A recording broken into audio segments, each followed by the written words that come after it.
Prenditi il tuo tempo per scoprire il tuo segno originale per un Carnevale 2023 che chiede a tutti di non essere semplici spettatori, ma protagonisti. Sono queste le parole chiave del Carnevale di Venezia che dal 4 al 21 febbraio animerà l'intera città d'acqua e di terraferma.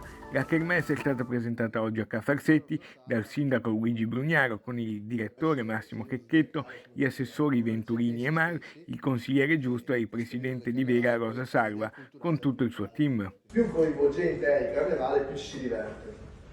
Il carnevale di Venezia è sicuramente uno dei più belli del mondo e in una città straordinaria. Il tema è prenditi del tempo, il tuo tempo, in questi tempi, per venire al Carnevale di Venezia e portare il tuo segno originale, quello che ti senti dentro, che può essere il tuo segno distintivo, in questo caso lo zodiaco, oppure qualcosa di cui hai passione, hai desiderio, con creatività.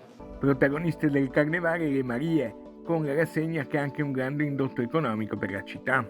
Il Carnevale da sempre è l'inizio della stagione per la città, una stagione turistica importante come lo scorso anno e vuole quindi dare anche all'intonazione di questa stagione turistica. E questo Carnevale punta sulla qualità, punta sulla meraviglia, punta sulla bellezza, punta sull'eleganza e quindi anche la scelta di distribuire sul territorio il più possibile gli eventi, evitando grandi concentrazioni in solo alcune giornate, proprio nel senso di garantire un turismo più sostenibile ma anche una maggior qualità. La novità è la sfilata anche a Mestre e il rafforzamento di quello che è il Carnival Street Show durante i sabati e le domeniche di Carnevale e tutta la settimana grassa. Il nostro obiettivo è di coinvolgere sempre di più la popolazione, di non essere un carnevale visto ma di essere un carnevale partecipato.